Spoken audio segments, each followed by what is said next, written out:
O'zbekiston 24 telekanalida O'zbekiston vaqti bilan dasturi davom etadi va dasturimiz mehmonlarini kutib oldik, ularni tanishtirib o'tamiz. Garchi yaxshi tanisangiz-da.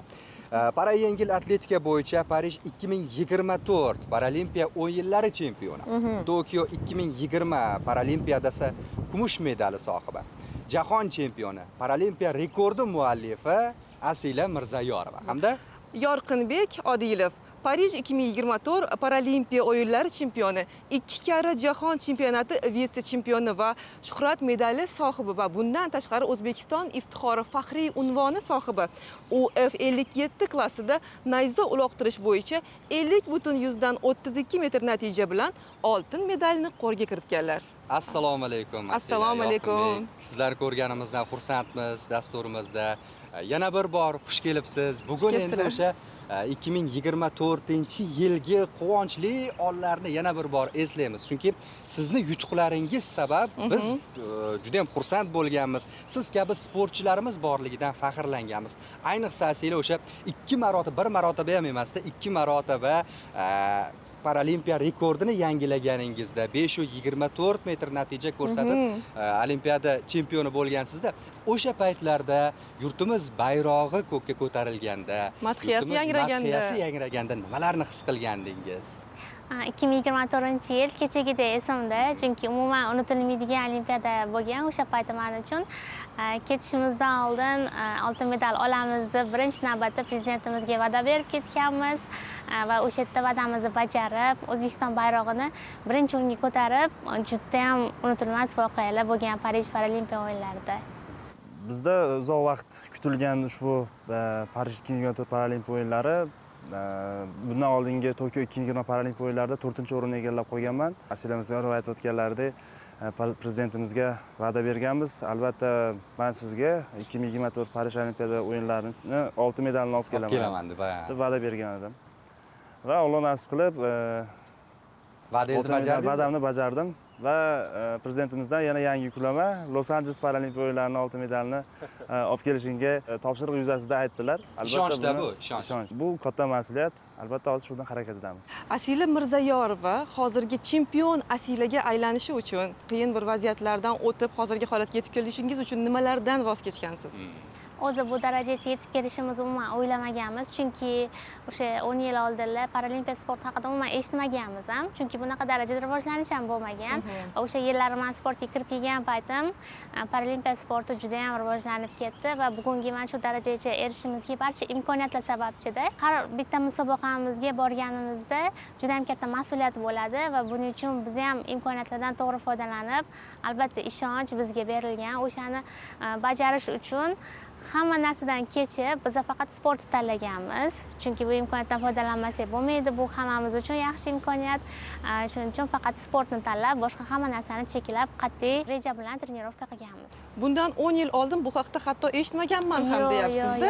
Nima sizga sabab bo'ldiki, siz mana shunday mas'uliyatli qiyin yo'lni tanladingiz? Shu sohaga kirishimga taqdir to'g'ri kelib qolgan. Paralimpiya sporti oldin ko'rgan paytim ham eshitmaganman bu sportni. Keyinchalik dadam aytib, shunaqa sportchilar bor deb, juda e'tibor kuchaygan payt, kirib kelgan paytlarim bo'lgan va zo'r bo'lgan undan keyin. Zo'r bo'lsa. Doim zo'r bo'lsin. Yorqinbek, hozir biroz avval ta'kidlab o'tdingiz, oldinda Los Angeles Olimpiadasi turibdi 2028-yilda. Undan avval Osiyo o'yinlari ham bo'ladi. Bunga ham tayyorgarlik jarayonlari ketayotgan bo'lsa kerak, hozir. Albatta, hozir Yaponiyaning Achinago shahrida bo'lib o'tadigan Osiyo o'yinlariga hozirda tayyorgarlik ko'ryapmiz. Barcha O'zbekiston parayengil atletikasi bosh murabbiyimiz Sardor Abduxaliqov boshchiligida juda ham katta plankani baland qo'yilgan. Albatta bu plankani yengib o'tish uchun bor kuchimizni ayamasdan harakat qilyapmiz. Osiyo davlatlari o'rtasida ham O'zbekistonda qanday kuchga egaligini isbotlash maqsadidamiz.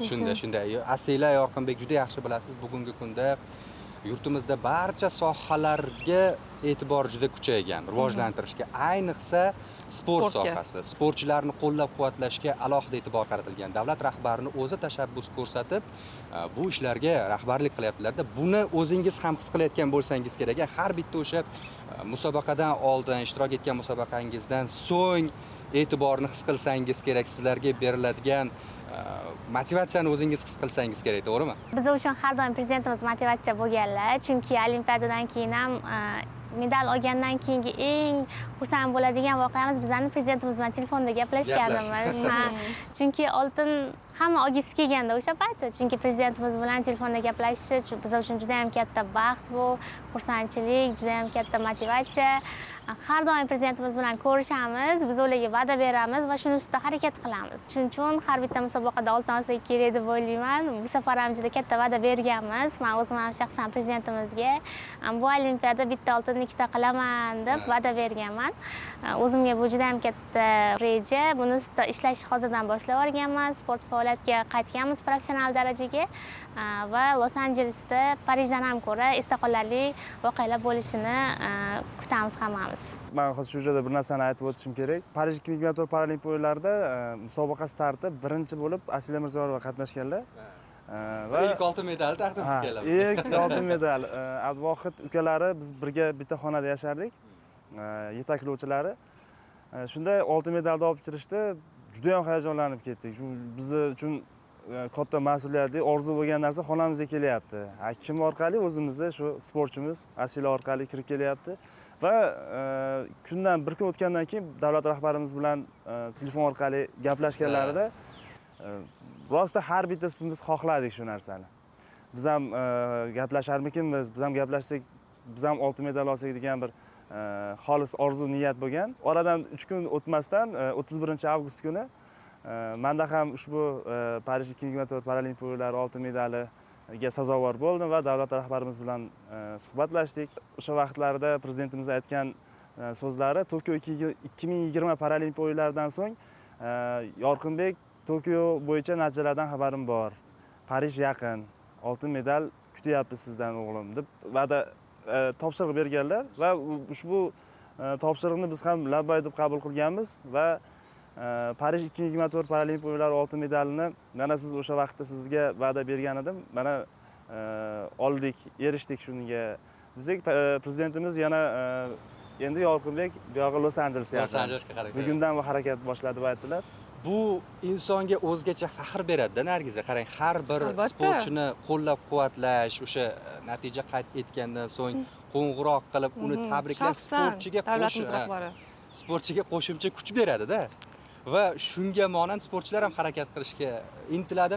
Meni o'zimni qiziqtirgan bir savol bor-da, Yorqinbek, endi sizga. Mana Tokio Olimpiadasida sizni natijangiz nayza uloqtirish bo'yicha 50-132 metr bo'lgan. Hozir harakat qilyapsiz. Undan oshdimi natija? Shaxsiy rekordingiz bo'ladi-yu. Butun dunyo sportchilari harakatda. Bir kun siz dam olib qolsangiz, o'sha vaqtda boshqa sportchi tayyorgarlik ko'rayotgan bo'lishi mumkin. Biz ham tayyorgarlikni olimpiadadan so'ng to'xtatmadik, chunki paralimpiadadan so'nggi musobaqalar har bitta paralimpiya chempioni uchun o'ylashimcha imtihon bo'ladi. Hamma kuzatadi-da shuni. Albatta, kuzatadi. Ushbu mas'uliyat bizning ham yelkamizda bor edi.